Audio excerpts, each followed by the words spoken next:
So I'd been hearing about Chumz from friends, but also a little bit from work.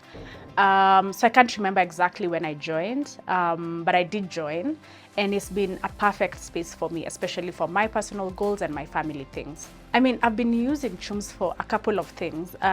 One, when I want to purchase something for my house, so I think when I wanted to get a new sofa. But the most exciting, I'd say, would be two things. One, I got a baby in January of 2014. It's the best thing that happened in my life. And one of the genius ideas I got when I was expecting that baby is every money that someone would give me for that baby.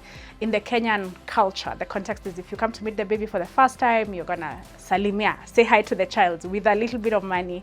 And so I got people giving me all the way like to 10,000, sometimes 500, sometimes 200. Every single shilling I got for the baby, I put in a Chumz account. By the time he turned one, I had 100K.